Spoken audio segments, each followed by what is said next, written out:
नमस्कार साथियों, बहुत बहुत स्वागत और अभिनंदन है आप सबका इस हिंदी पथ चैनल पे। साथियों, आज यहाँ पे आप लोगों के लिए महत्वपूर्ण टॉपिक रहेगा अलंकार, जो कि कोई भी परीक्षा ऐसी नहीं है जिसमें आपको 4 या 5 प्रश्न यहाँ पे देखने को नहीं मिलते हैं।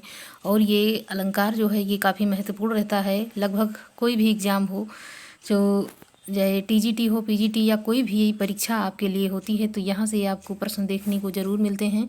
तो ये सभी परीक्षाओं के लिए, आने वाली जो विभिन्न सारी परीक्षाएं हैं उनके लिए महत्वपूर्ण है। तो यहाँ से प्रश्न आपके लिए शुरू किया जाता है। तो अलंकार की महत्ता के संबंध में इनमें से कौन सा कथन सही नहीं है, ये आपको बताना है।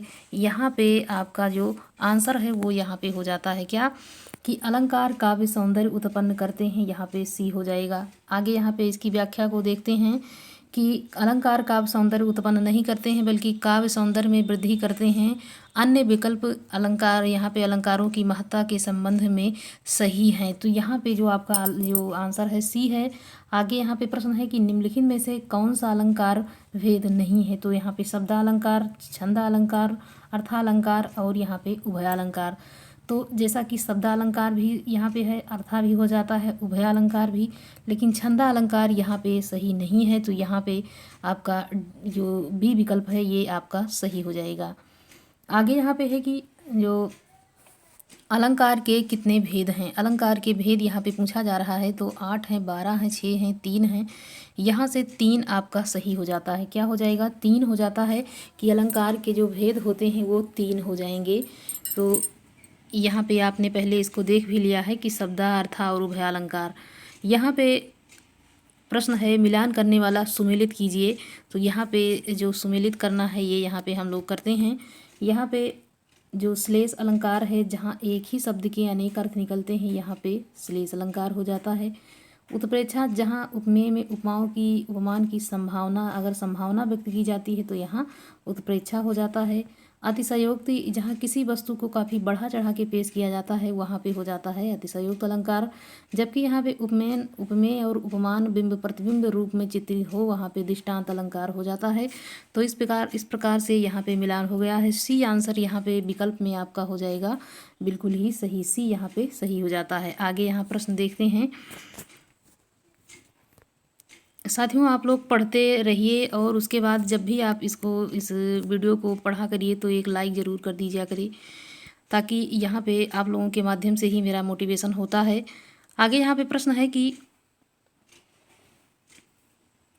अनुप्रास अलंकार, इसमें से जो अनुप्रास अलंकार का लक्षण ना हो उसे छांटिए। ये यहाँ पे विकल्प आपको बताना है कि इसमें कौन सा लक्षण नहीं है। तो यहाँ पे पंक्ति की संपूर्णतया आवृत्ति, ये यहाँ पे नहीं है। जबकि यहाँ पे शब्द के प्रारंभ अथवा अंत में वर्णों की आवृत्ति, ये भी सही है। एक या अनेक वर्णों की क्रमानुसार आवृत्ति, ये भी सही है। एक ही उच्चारण स्थान से बोले जाने वाले वर्ण की आकृति, ये भी यहाँ पे सही है। तो इस प्रकार से यहाँ पे विकल्प में नहीं पूछा जा रहा था, तो ये यहाँ पे सी हो जाएगा आपका। यहाँ पे जो है बहुत ही महत्वपूर्ण ये है। और इसमें जो 2-3 प्रश्न आते हैं अनुप्रास के, वो यहाँ पे एक ही साथ देखने को आपको मिल गए होंगे। जो इसके क्या होते हैं, उदाहरण रहते हैं। पंक्ति की संपूर्णतः आवृत्ति अनुप्रास अलंकार का लक्षण नहीं है। अन्य विकल्पों में यहाँ पे जो कुछ बताया गया आपके लिए, ये जो है विकल्प में जो आपका यह उदाहरण था, ये जो है पूरा सही था। यहाँ पे शब्दालंकार में यह नहीं है। तो यहाँ पे शब्दालंकार में जो नहीं है, यमक है, श्लेष, अनुप्रास या फिर उपमा। तो यहाँ पे उपमा जो है ये क्या है कि शब्दालंकार के अंतर्गत नहीं आकर के ये अर्थालंकार के अंतर्गत आता है। यहाँ पे यमक, श्लेष, अनुप्रास ये सब शब्दा के अंतर्गत आते हैं। प्रमुख शब्दालंकार में देखा जाता है तो यमक, श्लेष, पुनरोक्ति, विप्सा, वक्रोक्ति आदि हैं। जबकि उपमा यहाँ पे रूपक, उत्प्रेक्षा, उपमेय, यहाँ पे अतिशयोक्ति, वस्तु उत्प्रेक्षा, अर्थ अंतर्नाश, काव्यलिंग, उल्लेख, विरोधाभास, स्वाभिव्यक्ति और दृष्टांत अलंकार जो है ये किसके अंतर्गत, ये यहाँ पे अर्था के अंतर्गत रखे गए हैं। आगे यहाँ पे प्रश्न है कि सो सुख सुजस सुलभ मोहि स्वामी में कौन सा अलंकार है। तो उत्प्रेक्षा है, रूपक, अनुप्रास या फिर व्यतिरेकी। तो यहाँ पे जो आंसर आपका है तो यहाँ पे सी हो जाएगा। इस प्रकार से यहाँ पे आपका जो अनुप्रास अलंकार यहाँ पे सही हो जाता है। यहाँ पे सा वर्ण की आवृत्ति देखने को मिल रही है। यहाँ पे जितने भी वर्ण हैं ये यहाँ पे दंती सा हैं। तो इस प्रकार से आपका उच्चारण स्थान एक ही है। यहाँ पे अनुप्रास शब्द अनु तथा प्रास शब्दों से मिलकर बना है। अनु शब्द का अर्थ है बार बार तथा प्रास का अर्थ होता है वर्ण। जहाँ स्वर की समानता के बिना ही वर्णों की बार बार आवृत्ति हो वहाँ पे अनुप्रास अलंकार होता है। और प्रस्तुत पंक्ति में सा और माँ वर्ण की बार बार आवृत्ति, यहाँ पे ये जो पंक्ति है यहाँ पे सा और माँ वर्ण की आवृत्ति हो रही है, इसलिए यहाँ पे अनुप्रास अलंकार हो जाएगा। आगे यहाँ पे है अन्य जो महत्वपूर्ण तथ्य हैं अनुप्रास के जो 5 भेद हैं उसके बारे में आप यहाँ पे देखेंगे। तो छेकानुप्रास, वृत्त्यानुप्रास, लाटानुप्रास, श्रुत्यानुप्रास और अंत्यानुप्रास, में 3 महत्वपूर्ण हैं। छेकानुप्रास, वृत्त्यानुप्रास और लाटानुप्रास। जहाँ कोई वर्ण केवल 2 बार आए वहाँ पे छेकानुप्रास होता है, और जहाँ किसी वर्ण की आवृत्ति वृत्तियों के अनुसार हो वहाँ पे वृत्त्यानुसार होता है। जिससे वृत्तियाँ 3 प्रकार की होती हैं, कोमल, परसा तथा यहाँ पे उपनागरिका। तो अगर वृत्तियाँ पूछी जाती हैं कितनी प्रकार की होती हैं तो यहाँ पे 3 प्रकार की वृत्ति हो जाएगी, कोमल, परुषा और उपनागरिका। ये किसके अंतर्गत देखने को मिलती है तो वृत्तानुसार में आती हैं ये 3 उपवृत्तियाँ। आगे यहाँ पे जिस रचना में या, रा, ला, वा, सा आदि वर्ण कोमल वर्णों की प्रधानता हो वहाँ कोमल, जहाँ ओज की व्यंजना करने वाले कठोर शब्द आए जैसे टा वर्ण के वर्ग और द्वितीय वर्ण, यहाँ पे परसा वृत्ति होती है, जबकि उपनागरिका वृत्ति में अनुसार और अनुनासिक वर्ण आते हैं। तो यहाँ पे आपने देखा कि जो कठोर वर्ण है जैसे टा अवर्ण और द्वितीय वर्ण, तो ये परसावृत्ति के अंतर्गत आते हैं। अगला पॉइंट है कि लाटानुप्रास में ऐसे शब्द वाक्य दोबारा आते हैं जिनका सामान्य अर्थ तो एक ही होता है, किंतु अन्वय करने से पूरी उक्ति का अर्थ यहाँ पे बदल जाता है। यहाँ पे ये लाटानुप्रास है। आगे इसकी पंक्ति में आप इसका उदाहरण भी देखेंगे। आगे यहाँ पे जहाँ वर्णों की आवृत्ति बार बार होती है उसमें कौन सा अलंकार होता है तो यमक है, श्लेष है, अनुप्रास या फिर उत्प्रेक्षा। यहाँ पे अनुप्रास अलंकार हो जाएगा। जहाँ पे वर्णों की आवृत्ति यहाँ पे बार बार हो तो अनुप्रास अलंकार हो जाएगा। पराधीन जो जन नहीं स्वर्ग नरकता हेतु, पराधीन जो जन नहीं वह स्वर्ग नरकता हेतु।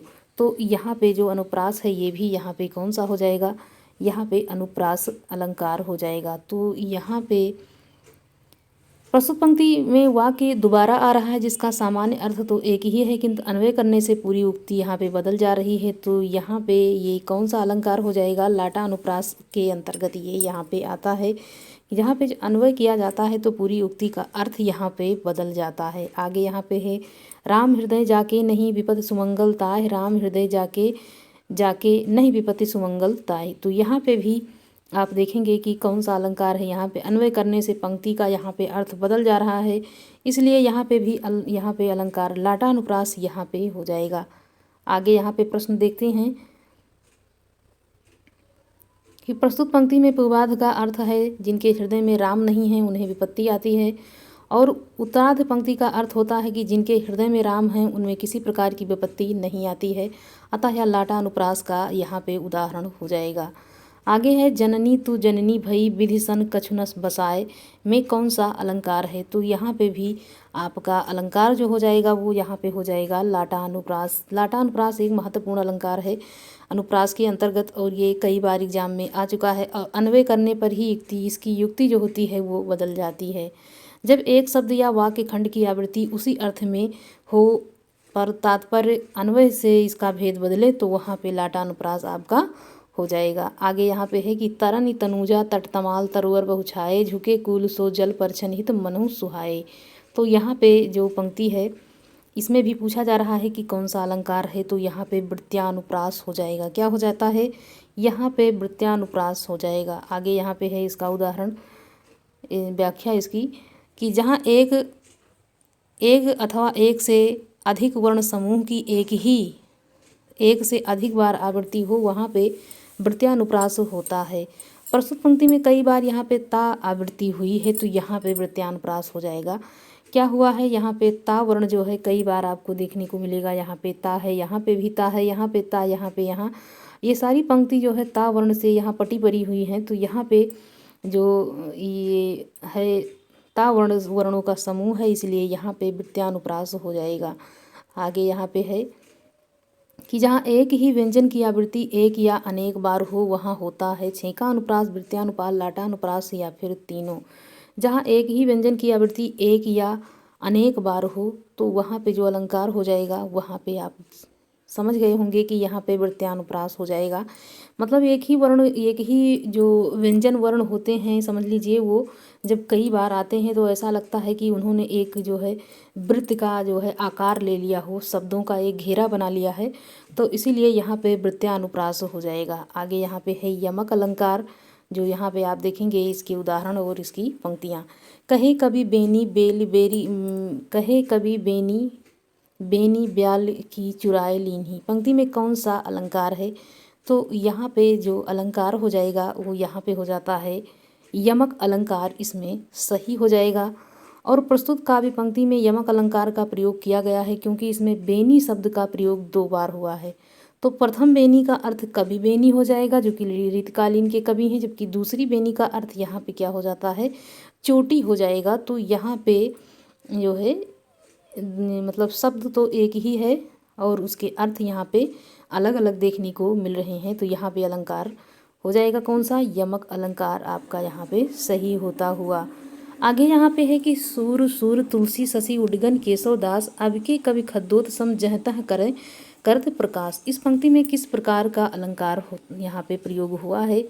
अनुप्रास है, यमक है, उत्प्रेक्षा या फिर विरोधाभास। तो यहाँ पे यमक अलंकार का प्रयोग आपका बिल्कुल ही सही हो जाएगा कि यहाँ एक जो है सूर का तात्पर्य सूरदास से तथा दूसरे सूर का अर्थ यहाँ सूर्य से है, अतः यहाँ से पंक्तियों में यमक अलंकार है। इसे सूर तुलसी शशि उडगन केशव दास अब के कवि खद्दोत सह जहाँ तहाँ करत प्रकाश, अर्थात सूर्य, यहाँ पे सूर्य जो हैं वो सूर्य हैं, तुलसी चंद्रमा और केशव दास यहाँ नक्षत्र हैं। और आधुनिक कवि जो हैं उनकी समानता किससे की गई, जुगनू सी की गई है, और वो जहाँ तहाँ क्या कर रहे हैं, अपने माध्यम से वो भी प्रकाश फैला रहे हैं। आगे यहाँ पे है कि कनक कनक ते सौगुनी मादकता अधिकाय में कौन सा अलंकार है? अनुप्रास है, रूपक है, यमक या फिर श्लेष। तो यहाँ पे भी अलंकार जो हो जाता है सही यमक हो जाएगा। और ये काफ़ी प्रसिद्ध पंक्ति है, जो कोई भी एग्ज़ाम हो, चाहे टीटी हो या टीजीटी हो या फिर पीजीटी, कोई भी एग्ज़ाम हो, तो यहाँ से ये पंक्ति आपको ज़रूर देखने को मिलेगी। ये यमक अलंकार की पहचान वाली पंक्ति ये हो जाएगी। आगे यहाँ पे है कि प्रस्तुत पंक्ति में कनक शब्द 2 बार आया है और दोनों का अर्थ यहाँ पे अलग अलग है। पहले कनक शब्द का अर्थ है यहाँ पे क्या, धतूरा हो जाएगा। पहले का अर्थ यहाँ पे धतूरा और दूसरे कनक का अर्थ यहाँ पे सोना हो जाता है। जहाँ कोई शब्द एक से अधिक बार आए, अर्थात उसकी आवृत्ति हो और प्रत्येक स्थान पर भिन्न भिन्न अर्थ दे, वहाँ पे यमक अलंकार यहाँ पे हो जाएगा। आगे यहाँ पे प्रश्न है कि कनक कनक ते सौगुनी मादकता अधिकाय में कौन सा अलंकार है? तो यहाँ पे भी आपका अलंकार जो हो जाएगा वो सही हो जाएगा, यहाँ पे यमक अलंकार है। साथियों, ये प्रश्न जो आधारित हैं, ये पिछले जो पेपर हो चुके हैं उन्हीं प्रश्न पत्रों पर आधारित ये प्रश्न हैं। इससे आपको ये भी अंदाज़ा लग सकता है कि प्रश्न इस समय किस प्रकार के प्रश्न मतलब कि देखने को हमें एग्ज़ाम में मिल सकते हैं। तो आगे यहाँ पे प्रश्न है कि कनक कनक ते सौगुनी, इन्हीं प्रश्नों को कई बार दोहराया गया है।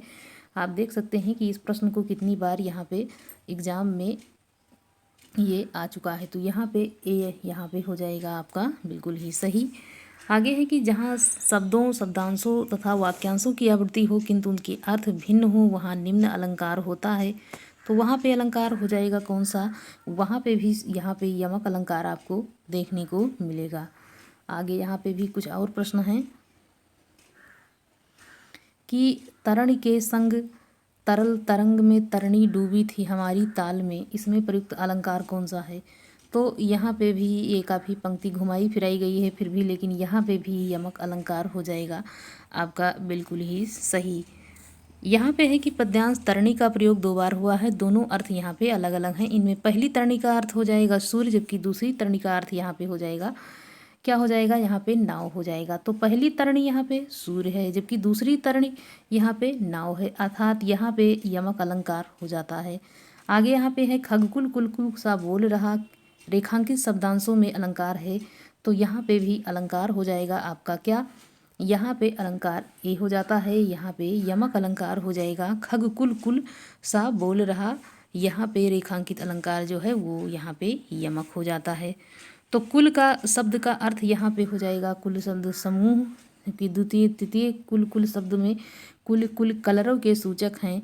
तो कुल शब्द के भिन्न अर्थों में प्रयुक्त होने के कारण यहाँ पे जो आपका आंसर हो जाएगा वो यहाँ पे यमक अलंकार हो जाता है। आगे यहाँ पे है माला फेरत जुग भया फिरा न मन का फेर, कर का मन का डार दे, बस मन का फेर। तो यहाँ पे भी ये पंक्ति आपकी काफ़ी जानी मानी है। यहाँ पे भी आपका अलंकार यमक हो जाता है, बिल्कुल ही सही। और यहाँ पे इसी की व्याख्या की गई है। आगे यहाँ पे है कि तो पर वारों उर्वशी, सुन राधिके सुजान, तू मोहन के उर्वशी, कै यहाँ पे है वे उर्वशी समान सुजान। तो यहाँ पे उपयुक्त जो दोहे हैं उनमें कौन सा अलंकार है, ये यहाँ पे पूछा जा रहा है। तो यहाँ पे भी आपका अलंकार यमक हो जाता है, बिल्कुल ही सही। तो प्रस्तुत यहाँ पे जो दोहा है, पहली उर्वशी का अर्थ यहाँ पे अप्सरा हो जाएगा। जो पहली उर्वशी यहाँ पे हैं ये उर्वशी, तो इसका अर्थ क्या है, अप्सरा हो जाता है। और यहाँ पे एक उर्वशी, दूसरी उर्वशी अर्थात उसके हृदय में बसी, और तीसरी उर्वशी का अर्थ एक आभूषण के लिए प्रयुक्त किया गया है। तो इस प्रकार से यहाँ पे आपका जो अलंकार हो जाएगा कि एक ही प्रकार के शब्द यहाँ पे देखने को मिल रहे हैं, लेकिन इनके अर्थ यहाँ पे अलग अलग हैं। यहाँ पे अब श्लेष अलंकार की शुरुआत होती है, जो काफ़ी महत्वपूर्ण ये भी है। किसके अंतर्गत है, ये भी शब्द अलंकार के अंतर्गत यहाँ पे आप देख पाएंगे। श्लेष अलंकार है, चिरजीवे जूरी जूरी जुड़े, क्यों न स्नेह गंभीर, को घटिए विषभान जावे हलधर के वीर। में कौन सा अलंकार है, वक्रोक्ति है, यमक है, श्लेष या फिर अनुप्रास। तो यहाँ पे श्लेष अलंकार है। ये पंक्ति काफ़ी जानी मानी है। यहाँ पे श्लेष अलंकार आपका हो जाता है, बिल्कुल ही सही। तो साथियों, आपने यहाँ पे कई सारे उदाहरण जो देखे हैं, यहीं से आपके एग्ज़ाम में बिल्कुल ऐसी ही पंक्ति आपको देखने को मिल सकती हैं। आने वाला कोई भी एग्ज़ाम हो आप लोगों के लिए, और यदि आप यहाँ से पढ़ते हैं तो यहाँ से कोई पंक्ति उदाहरण स्वरूप छूटेगी नहीं कि जो आपको एग्ज़ाम में देखने को ना मिले। यहीं से पंक्ति आपको देखने को मिलेगी। तो आप लोग यहाँ से अपनी तैयारी को करते रहिए, और जो भी वीडियो आपको यहाँ से अच्छा लग रहा है तो लाइक आप ज़रूर करिए, और हो सके तो आप ज़्यादा से ज़्यादा इसको शेयर करें। धन्यवाद साथियों, मिलते हैं अगली वीडियो में।